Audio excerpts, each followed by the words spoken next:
Hello, class, and welcome back. So just again, to do a little bit of review, we have to think about chemical bonds. And remember that chemical bonds are going to form when you have atoms combine with other atoms.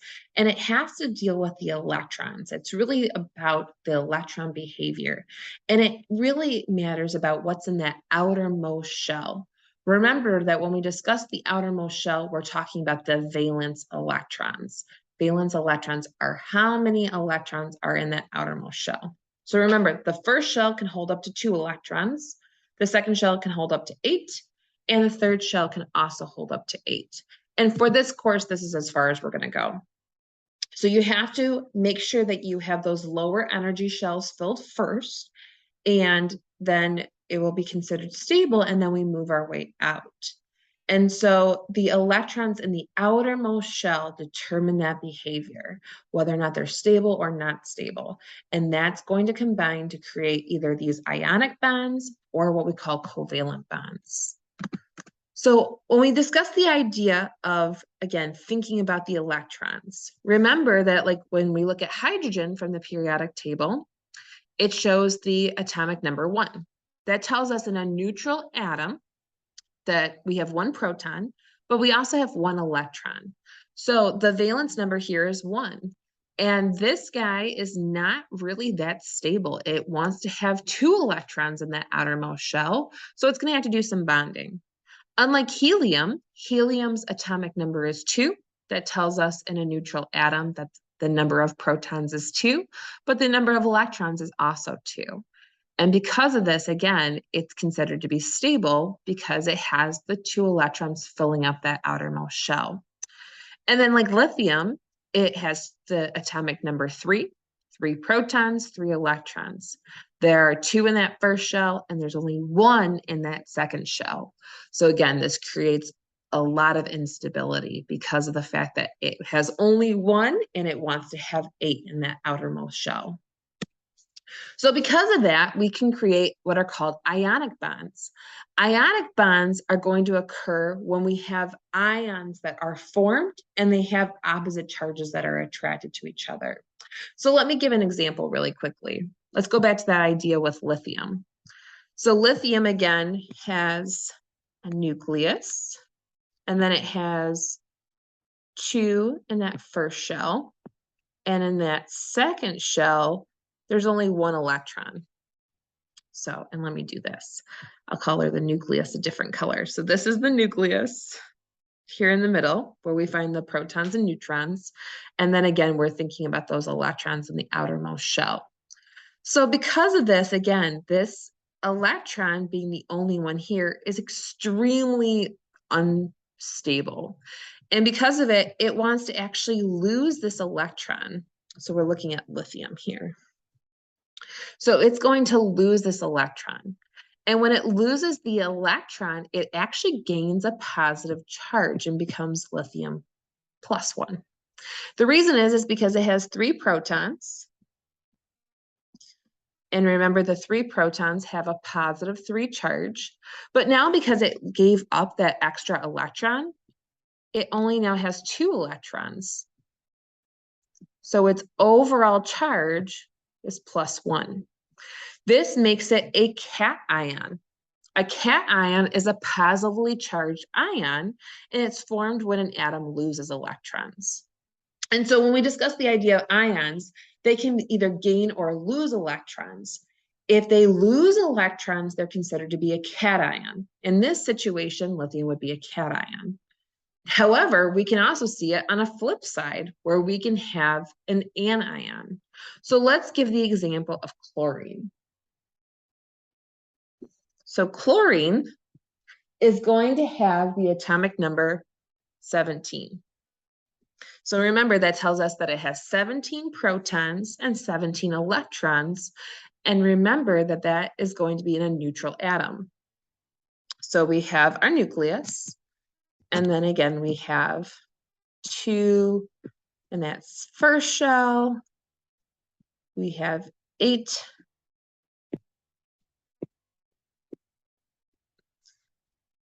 One, 2, 3, 4, 5, 6, 7, 8 in that second shell.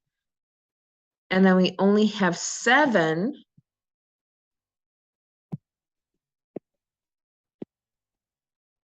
in the third shell.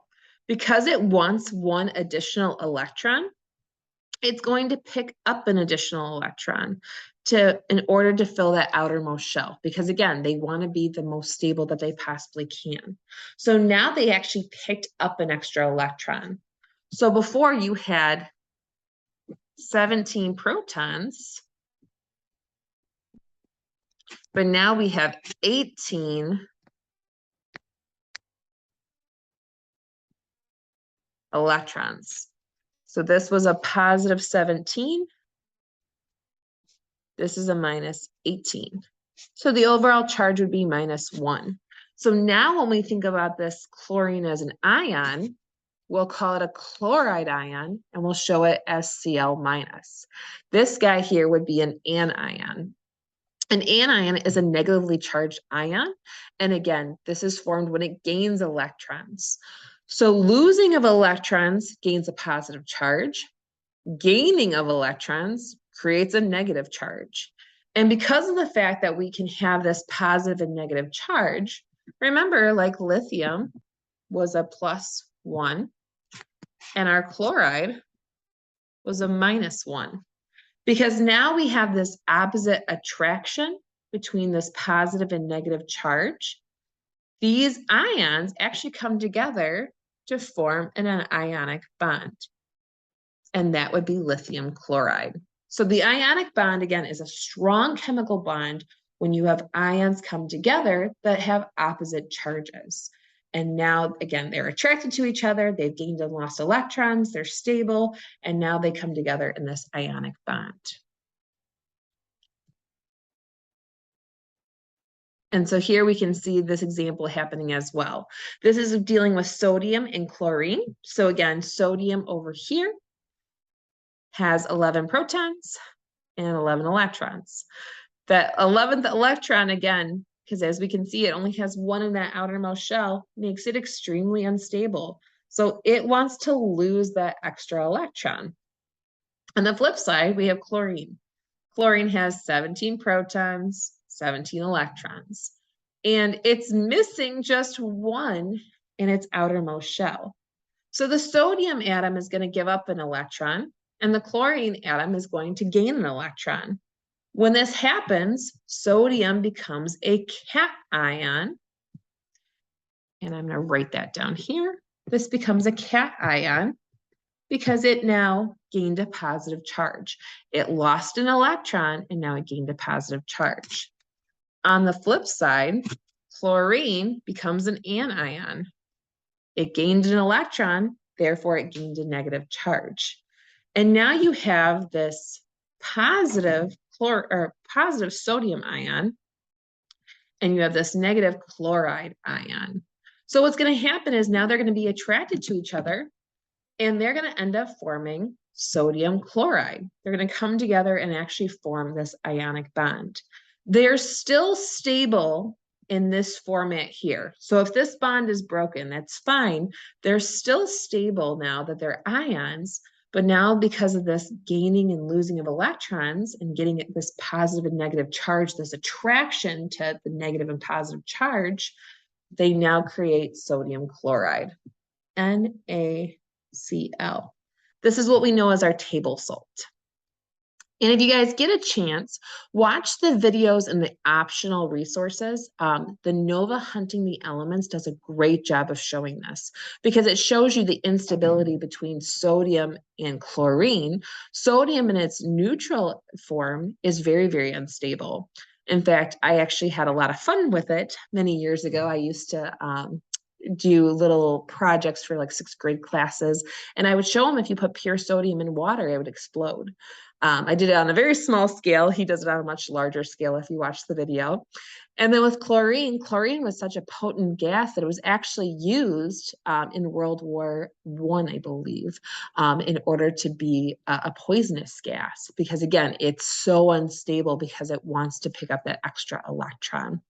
So if you get a chance, watch that video and kind of see the more behind the scenes, and then again, how it comes together to form something that isn't dangerous, like salt. Now, we also have covalent bonds, and covalent bonds are going to be where electrons are going to be shared. So if we give the example of hydrogen, hydrogen has one electron. It has one electron in its outermost shell. And so because of that, again, it wants to gain an extra electron. So if we look at it here, it wants to gain an extra electron. But let's just say hypothetically you had another hydrogen. This hydrogen, again, also only has one electron in its outermost shell. So neither one of these guys have really the incentive to lose an electron. But what they decide to do is they say, okay, instead of us trying to like gain and lose electrons, we can share the pair of electrons. So what will end up happening is we have hydrogen here with its electron, and we have hydrogen here with its electron. And they're going to share the pair of electrons. So that way they can both be stable. So instead of giving or taking, it's just sharing. Imagine, if you will, that you were actually in class right now and someone forgot their textbook. Well, obviously you brought your textbook to school. You're not going to give them your textbook, and they're not obviously going to steal the textbook from you. But you could say, hey, how about we share the textbook for the day? So that's what covalent bonds do. They allow for the sharing. And there's a great incentive for them to stay together. So this is a very, very strong chemical bond. It's even stronger than an ionic bond because of the fact that if they were to break apart, now they would be unstable again. So we want to make sure that they are sharing, and this is a strong chemical bond that they're sharing the electrons. And it doesn't have to just be with hydrogen. We can actually see this with multiple different types of atoms. Usually you're going to see it between two nonmetals. So for instance, like with water, you have two hydrogen atoms and you have one oxygen atom that come together to share the pairs of electrons. Or if you were to look at glucose, C6H12O6, those are covalent bonds. They're sharing the pair of electrons. So here we can see again that example between the two hydrogen atoms, how they're sharing those pair, and they share them directly in the middle. We can also see again here with the idea of a water molecule. You have hydrogen and you have oxygen, and they're going to come together to form these water molecules.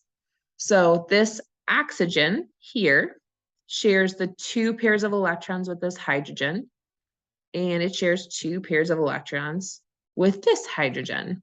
So they're both happy and they're both going to be considered stable.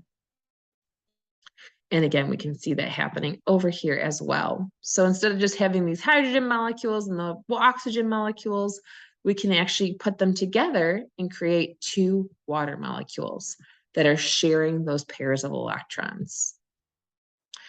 And so when we show the idea of covalent bonds, we use structural formulas. So again, it shows how they are truly arranged or how the atoms are bonded together. And what you'll see is, let's just show you the example with the hydrogen. What we show is a line, and this line represents two electrons. So that means that there's a pair of electrons. And if you see two, like a double bond, that means there's four electrons or two pair. Or we can see a triple bond where now there's six electrons, or there's three pairs of electrons that are being shared. So the structural formula, again, just shows you how they're going to be arranged. So like, for instance, if I was to show you the idea with that water molecule, I could show you something like this. These guys are sharing a pair of electrons. So they have two in that line. And these guys are sharing a pair of electrons. Or I could show you something a little bit different. For instance, like what happens with oxygen. They have a double bond in between.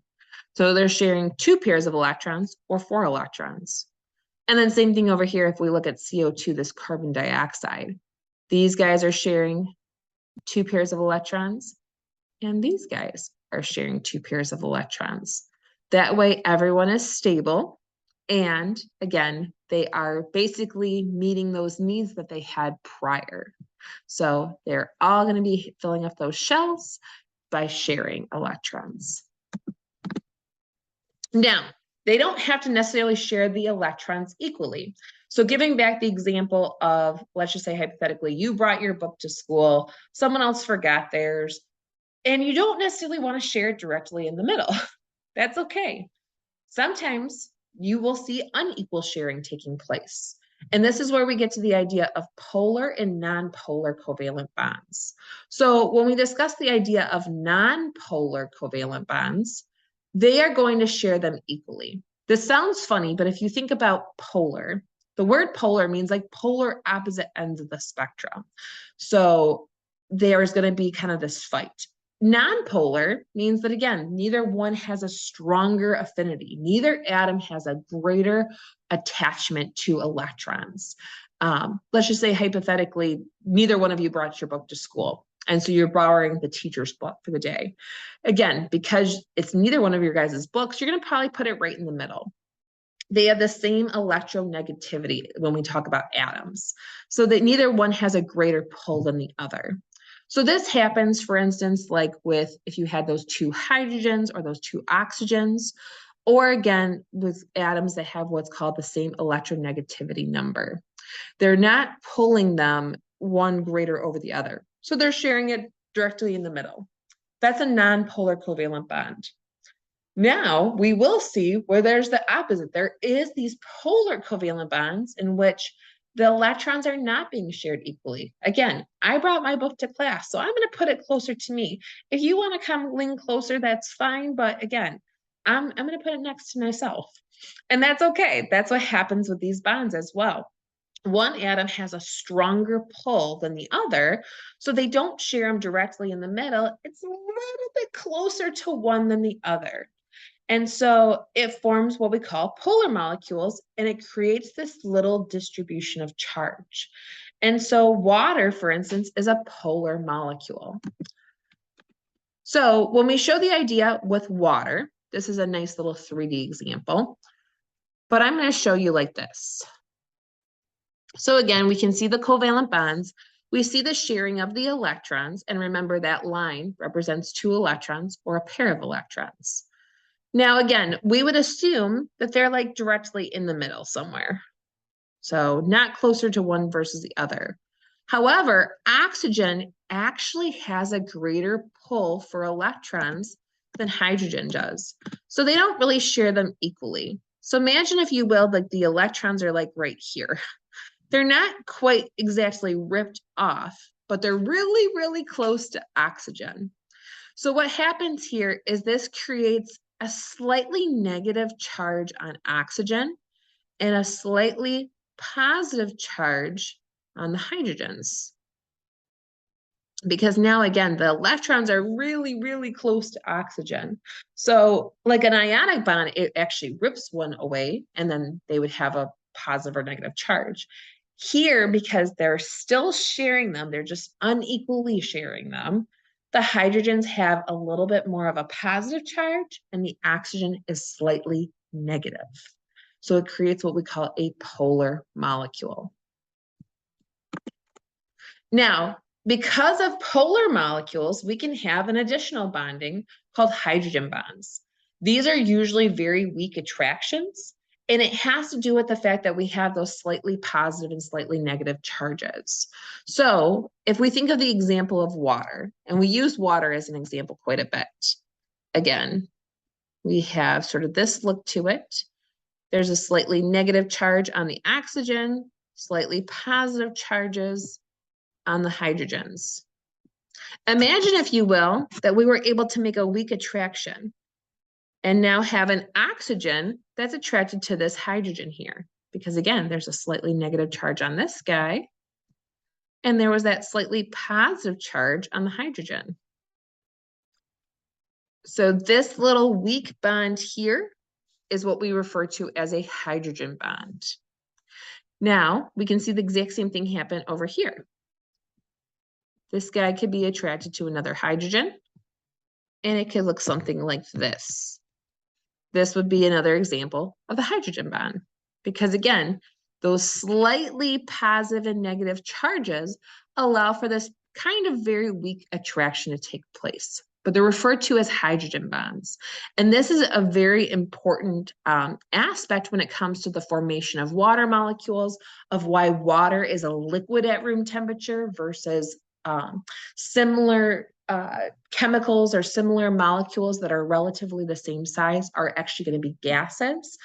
It's going to make water actually liquid at room temperature.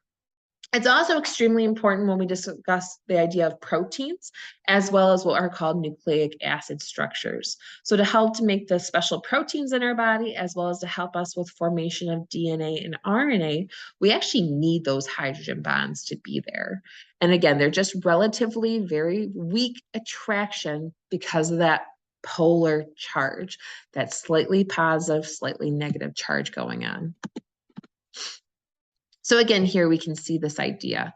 These are the hydrogen bonds. So again, they're relatively weak, but it has to do with those slightly positive and negative charges going on. And again, we're going to see it come back when we discuss proteins as well as when we discuss DNA or nucleic acids. All right, on to a brand new topic. We're going to think about chemical reactions. So as I said before, electrons really determine the behavior of these different chemical bonding. But when we undergo chemical bonding and breaking atoms or changing our atoms or maybe having them swap a little bit, we form chemical reactions. So they are going to be where chemical bonds form between atoms, ions, or molecules. And those are our chemical reactions. And what you're going to see is we always have a starting material. You're going to see an arrow that depicts or tells you what direction the reaction took place. And then we'll have our end products at the end. So our starting material is what we know as our reactants. Our end product or our end result is what we know as our products.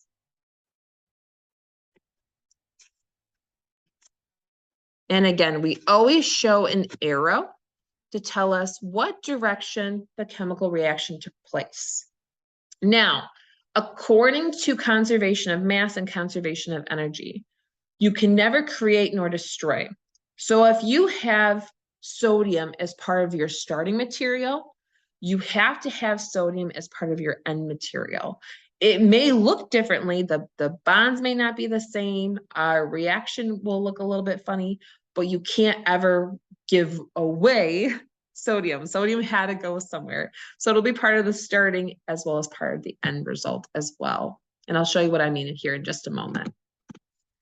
So here are the different types of chemical reactions. These are the ones that I'd like you to know and understand sort of their definitions and be able to give an example of them. The first one is called the synthesis reaction. And this is going to be where you start with something that's a little bit less complex or more simple, and you put them together to make something more complex. So for instance, here we're showing you that we started with starting material A and starting material B. And we put them together to form AB. This happens if you started with like 2 glucose molecules and you put them together to make what's called a disaccharide, a more complex sugar. This could be where you had 2 amino acids and you put them together to make what's called a peptide. Again, this could be where we had sodium and chloride and it came together to form sodium chloride, but that's referred to as a synthesis reaction. You start with something simpler and you build it up to make something bigger or more complex. On the flip side, we can have the complete opposite reaction take place. We can break things down via the decomposition reaction. So again, we started with a polysaccharide and we break it down into simpler sugars. A polysaccharide is a big complex sugar, and we can break them down into smaller sugars. Or again, if you had sodium chloride, NaCl, and we broke it down into sodium and chloride, you're going to start with something more complex and you're breaking it down into simpler structures. As well as we can also have what's called an exchange reaction, or in chemistry, it's known as a substitution, where you have guys that are going to swap out pieces. So as you can see, our starting material, we have A and B, and we have C and D. But we do a swap. We're going to swap out A and C. So now, instead of having A and B, we have A and D instead, and then we have C and B. Hypothetically, this would be like if you had, let's just say HCl plus NaOH. You do an exchange and you swap out the hydrogen with the sodium and you form NaCl plus, I'm going to show it like this just to give you an idea. It forms water, but you can see how we had that swapping taking place. So chemical bonds are broken and you make new bonds that are formed. But as you can see from all of these examples, again, energy is never created nor destroyed, conservation of mass. Whatever your starting material is, you still have it as part of your products. Your reactants have to be on the same opposite end. You're going to see them there. They'll be in different formations. They're not going to look the same or act the same, but you can never just get rid of it. A had to be there if it was part of the starting material. It's going to be part of our end material. Now, like I said before, we also show an arrow to tell you and depict how the chemical reaction took place. These are our reactants, our starting material, and then this is our product. This is our reactant, and these are our products. But we can have reversible reactions where the products can actually change back. And so you'll end up seeing a double-headed arrow, or you may see it like this as well. So we show it either in this format or this format. And that's telling you that we have a reversible reaction. Otherwise, if you see this, it's considered to be like an irreversible reaction. But if it can change back and forth between the products and the reactants, it's considered to be reversible. Now, here are more examples again to kind of show you those ideas of chemical reactions. We're going to discuss the idea of electrolytes, acids and bases, and then finally we'll talk about salts. So electrolytes, for instance, are like NaCl. They are substances that release ions in water. So remember, we just talked about ionic bonds. Ionic bonds, again, there was this gaining and losing of electrons, and now they gained and lost, or they had this gain of a positive charge or a negative charge. And that positive and negative charge made them attracted to each other. So for instance, like NaCl, they were attracted to each other because of their charges, and they came together to form this ionic bond. But if we put this guy in water, it will actually release into ions. So this would be like your decomposition, TLC. We now have sodium as an ion, and we now have chloride as an ion. And when they are released into the solution, they ionize, and they can also conduct an electrical current. This is why we call them electrolytes. And if you think about your electrolytes that are so important, we talk about sodium, potassium, chloride, magnesium, and they're all very important for special manners. Now, I want you guys to take a moment, and again, this is going to be an extra credit, so you'll get 2 points. I want you to look up what's so important about these electrolytes, such as sodium, potassium, magnesium, chloride. Give me some examples of why they're so important from a human biology perspective. Are they important for your nervous system? Are they important for your cardiovascular system? Are they important in bone? Give me some examples of electrolytes. Oh, we can throw calcium in there as well.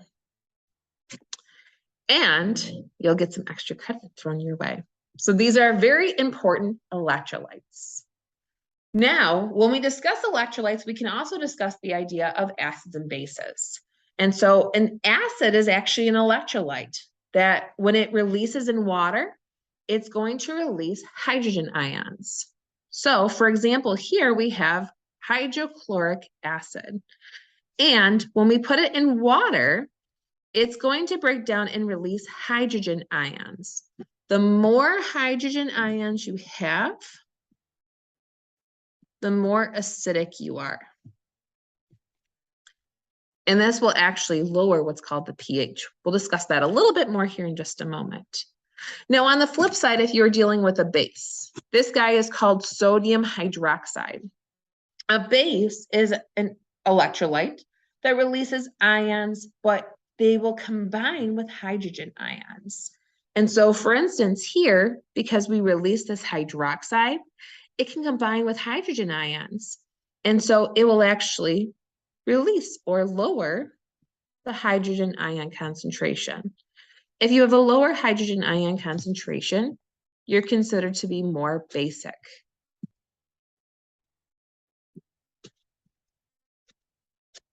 Okay, and what can also happen as well is we can have electrolytes that form a salt, and these salts are going to be formed when there's a reaction between an acid and a base. So going back to that idea of those chemical reactions we just showed, we're going to see that exchange occur. So we originally started with an acid, this hydrochloric acid, and we have sodium hydroxide.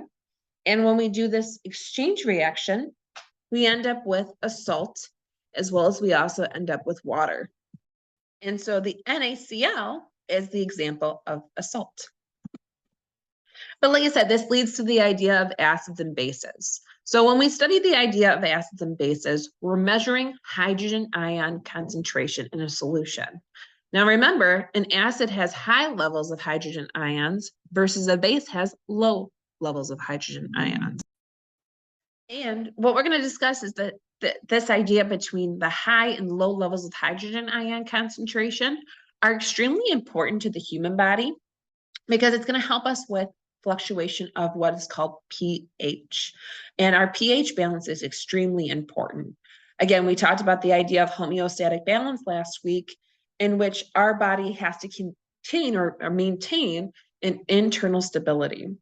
And so we want to make sure we're not too acidic and we are not too basic. And again, it has to do with changes of these hydrogen ion concentration. So like I said, when we think about an acid, it releases hydrogen ions when it's dissolved in water. And so the increase in hydrogen ions would make someone more acidic. Versus on the flip side, if you have like NaOH, if we were to put that in water, it releases those hydroxide ions that can combine with hydrogen ions and basically kind of remove or use them up. And therefore, it's going to lower the hydrogen ion concentration and make the body more basic. So this is what allows for us to form an electrolyte that now carries some electrical current to go along with it. And so when we discuss the idea of these concentrations, hydrogen ion concentration is actually measured in grams per liter of body fluid. However, we're going to discuss the pH scale. This is a shorthand, so we're not necessarily having to know the exact number of hydrogen ions, but we can use this relative pH scale. And the pH scale runs from 0 to 14.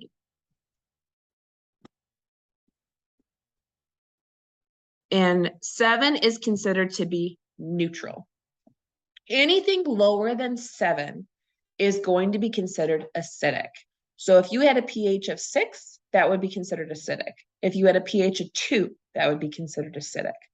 Anything above 7 is going to be considered to be basic, or sometimes we use the term alkaline.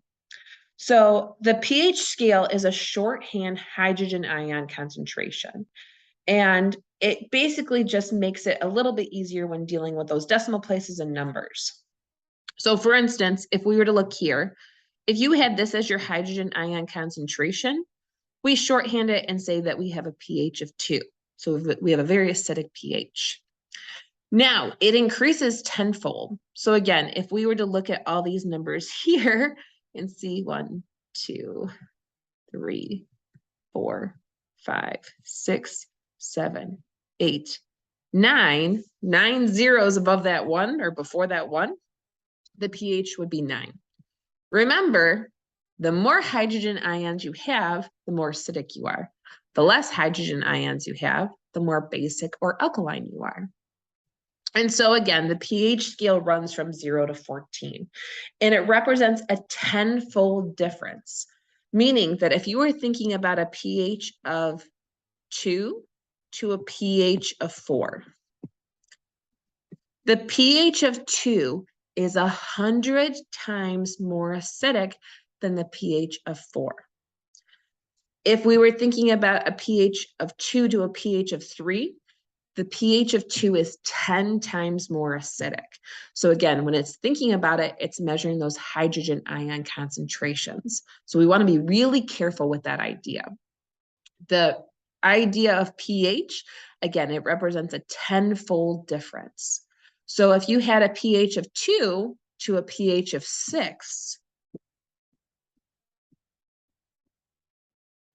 now we're thinking of, again, not 100, not 40. We're now going to be thinking of a very, very large number, a 10,000 difference between a pH of 2 to pH of 6. So very extreme. We don't necessarily always want to deal with that, those crazy of numbers, but again, that's what that pH scale is representing. So from a homeostatic balance, we have to keep a very tight range on this. This isn't going to be that you have a big, huge range. It's very, very small because, again, of that 10-fold idea. So here's an idea to kind of show you, again, those differences. So again, if you had a pH of 1, or I should say, I'm sorry, a pH of 0, you would have the hydrogen ion scale of 1. If you're looking at a pH of 1, again, we can see those numbers changing, and they're changing 10-fold. And if you're less than 7, you're considered to be what we call acidic. If you are above 7, you're considered to be basic, or again, we use the term alkaline as well. So a neutral is going to be in the middle. It's not acidic or basic. So like technically distilled water should have a pH of 7. It should be neutral. And so like I said, when we think about these numbers, neutral would be like a pH of 7. So water is considered to be neutral. For acidic, anything below 7, and again, it has higher hydrogen ion concentration. Versus basic or alkaline is anything above 7.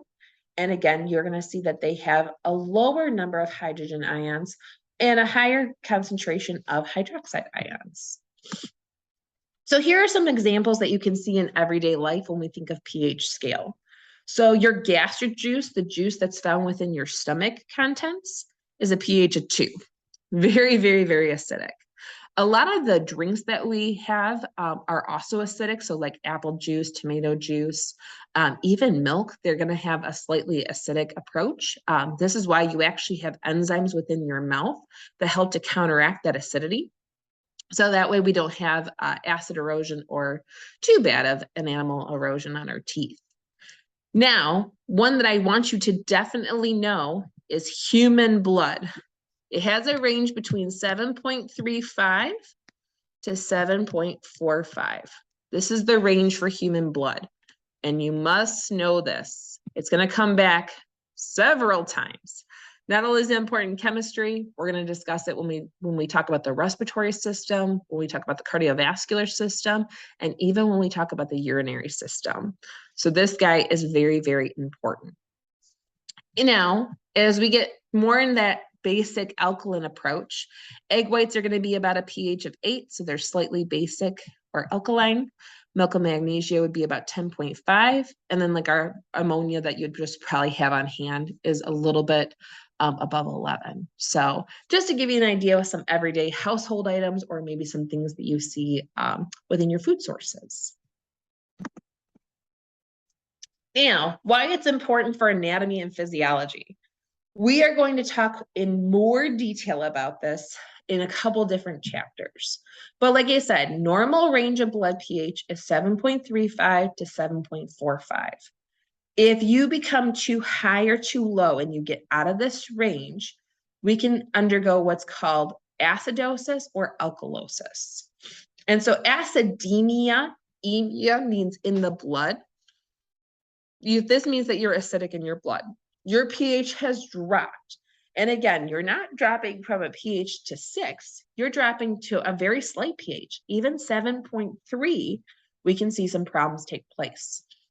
And so this can lead to someone being considered in acidotic stages or in acidosis. So they may feel disoriented, they may feel fatigued.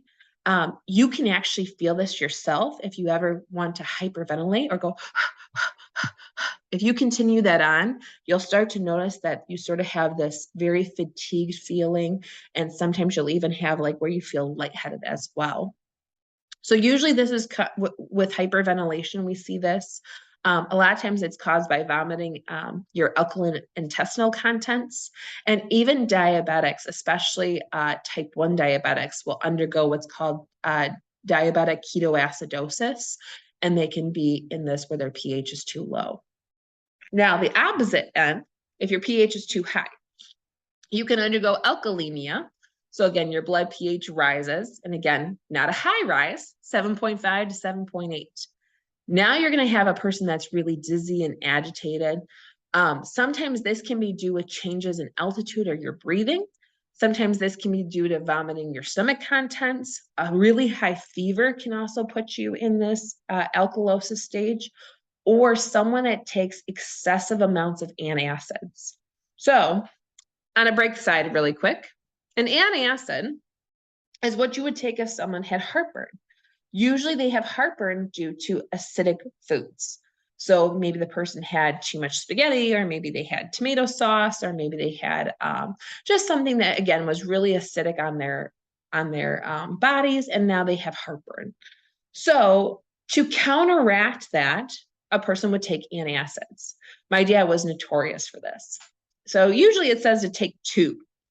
My dad would take 12.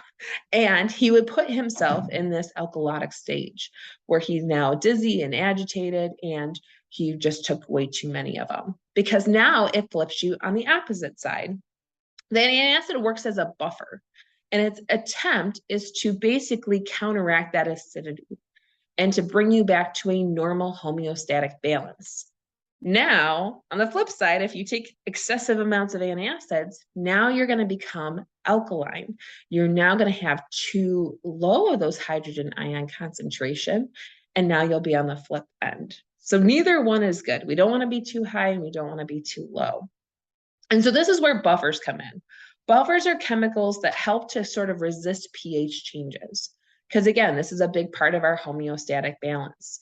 And so they can bind or they can release hydrogen ions depending on what we need to regulate.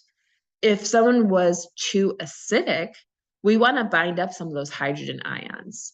On the flip side, if you had too low of hydrogen ions, we want to be able to release few. So this is where our buffers come in.